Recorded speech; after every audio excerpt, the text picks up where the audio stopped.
Let's drop the illusion for a second.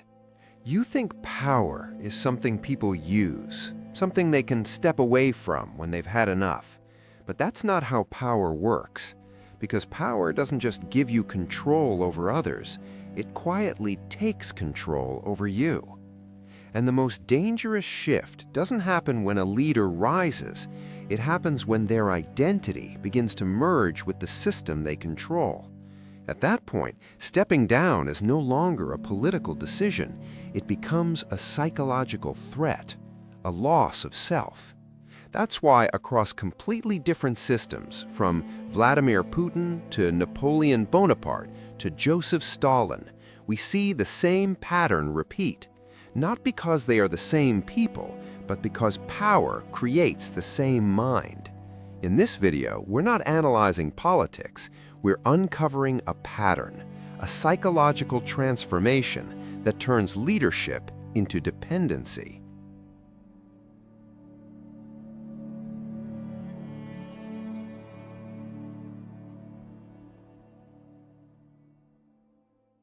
We talk about power. We often imagine ambition, a burning desire, a man chasing control. But what if the most dangerous leaders are not the ones who chase power? What if they are the ones who adapt to it? Take Vladimir Putin. At first glance, his rise doesn't feel dramatic. There's no explosive revolution, no grand ideological movement, no obvious hunger for the spotlight. In fact, it's the opposite. His early years are defined by something much quieter: discipline, structure, and observation. Putin wasn't built in politics, he was shaped in systems. As a former KGB officer, he was trained not to stand out, but to blend in, not to react emotionally, but to calculate, not to seek attention, but to understand power from the inside, how it moves, how it stabilizes, how it survives. And that changes everything. Because when someone like that enters politics, they don't see power the way others do. They don't see it as a prize. They see it as a mechanism. And mechanisms are not admired, they are studied and controlled. When Putin rose to leadership in Russia, it didn't feel like a takeover. It felt like a transition. Order replacing chaos, stability replacing uncertainty. After the turbulence of the 90s, he didn't present himself as a conqueror. He presented himself as a solution. And that's where the psychological shift begins. Because power in this stage doesn't feel dangerous, it feels necessary. Putin didn't need to convince people that he deserved control. The environment did that for him. The instability, the fear, the economic collapse, all of it created a vacuum. And in that vacuum, control doesn't look like domination. It looks like rescue. But here's the part most people miss. When power is framed as a solution, it becomes very difficult to question. Because now, removing that power doesn't feel like change. It feels like risk. And this is where opportunity transforms into something deeper. At first, Putin operates like a strategist inside a system. He stabilizes, reorganizes, centralizes. Step by step, the system becomes more predictable, more controlled. But with every step, something subtle happens. The system starts to depend on him. And more importantly, he starts to understand that dependence. This is the turning point. Because the moment a leader realizes that stability is tied to their presence, power stops being external. It becomes personal. Not emotional, not yet, but structural. Putin's strength was never charisma in the traditional sense. It was control, the ability to read the environment, anticipate threats, and position himself as the constant in a shifting system. And people don't just follow strength, they follow certainty. Over time, the line between the system and the individual begins to blur, not through force, but through function. Decisions, structures, outcomes all start to orbit around a single center, and that center becomes indispensable. But here's the paradox. The more a leader stabilizes a system, the more fragile that system becomes without them. And once that realization sets in, leaving power is no longer simple. Because now it's not just about stepping down, it's about what happens after. What happens to the system? What happens to the stability? What happens to everything that was built around one central point? And more importantly, what happens to the person who is at the center of it all? This is where power begins its transformation. It starts as an opportunity, a role to fill, a system to manage, a problem to solve. But slowly, quietly, it becomes something else, something harder to define, something harder to leave. Because when a man becomes the axis of a system, walking away doesn't just mean losing power, it means risking collapse. And that's a risk very few are willing to take.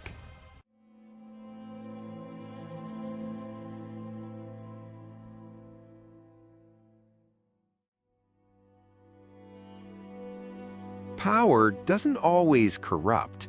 Sometimes it transforms, not suddenly, not violently, but gradually, until the line between the man and the system disappears.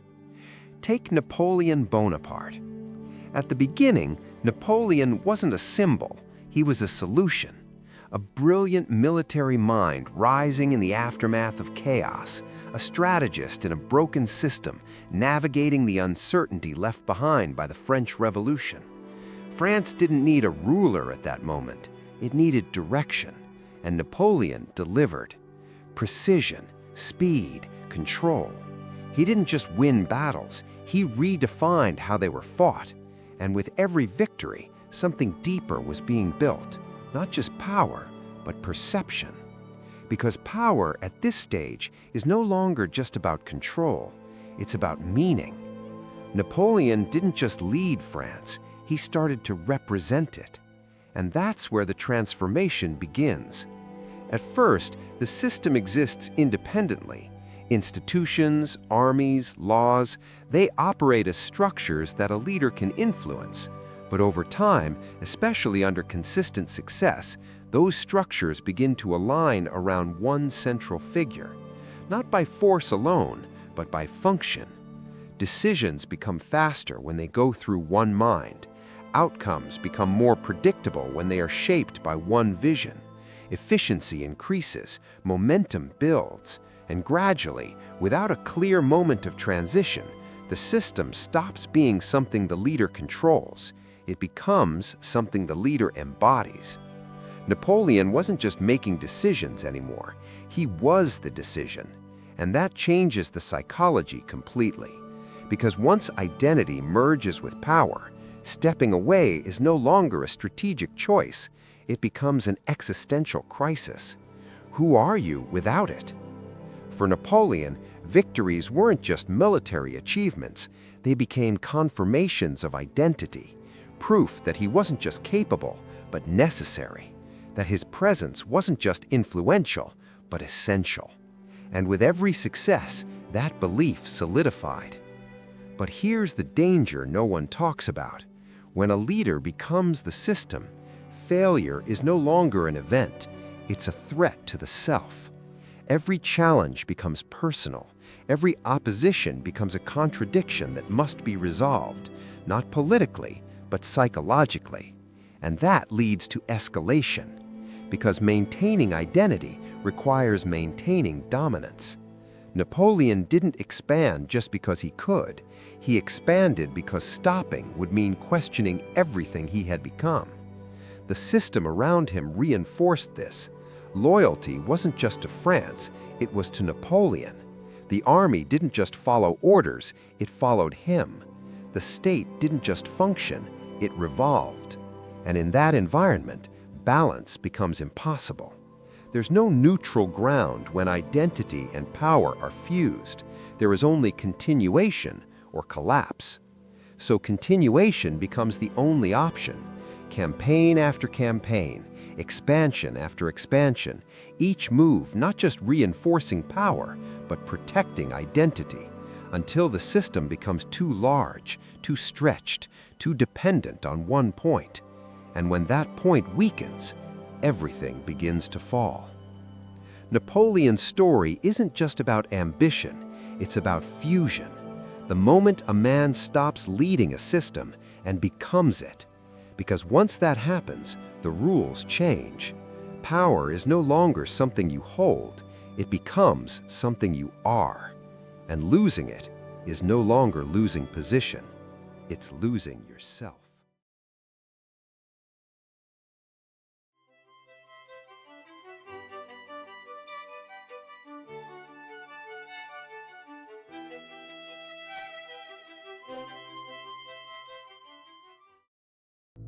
At some point, power stops being a role. It stops being an identity and becomes something far more dangerous, a necessity. Not for the system, but for survival. Take Joseph Stalin. By the time Stalin reached the peak of his rule, he wasn't just leading the Soviet Union, he had already gone through the earlier stages, the opportunity, the consolidation, the fusion between self and system. But what came next was different. Because Stalin didn't just hold power, he became dependent on it. And dependency changes everything. At this stage, power is no longer about control over others. It becomes a shield against threats, real or imagined. Every position, every decision, every structure exists to reinforce one thing: security. But here's the paradox. The more absolute the power becomes, the more fragile the leader feels. Because when everything is centralized around one individual, any disruption, no matter how small, feels catastrophic. Doubt becomes danger, disagreement becomes betrayal, and trust disappears. Stalin's world wasn't defined by opposition alone. It was defined by anticipation. The idea that threats could emerge at any moment from anyone at any level. And when power becomes the only thing keeping that fear in check, losing it is no longer an option. So the system adapts, not to govern, but to protect the one at the center. Surveillance expands, loyalty is tested, circles become smaller, decisions become harsher, not because of strategy, but because of necessity. At least that's how it feels from the inside. This is where power becomes addiction, not in the emotional sense, but in the structural one. The leader no longer functions without it. Every sense of safety, identity, and control is tied to maintaining dominance. Remove that, and everything collapses at once, not just the system, but the person within it. And that creates a loop. The more power is used to eliminate threats, the more threats appear. The more control is enforced, the less stability is felt. So control increases again, and again, and again, until the system is no longer about reality. It becomes about perception. What is real matters less than what might be real. What is happening matters less than what could happen. The future becomes a constant source of risk, and the only way to manage that risk is total control. But total control is impossible, and that's the tragedy.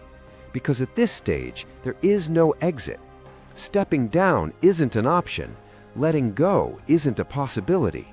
Even slowing down feels dangerous, because the moment power weakens, everything that was suppressed begins to resurface. Opposition, instability, consequences, all at once. So the system continues, not because it's working, but because stopping feels worse. Stalin didn't just maintain power, he was trapped inside it.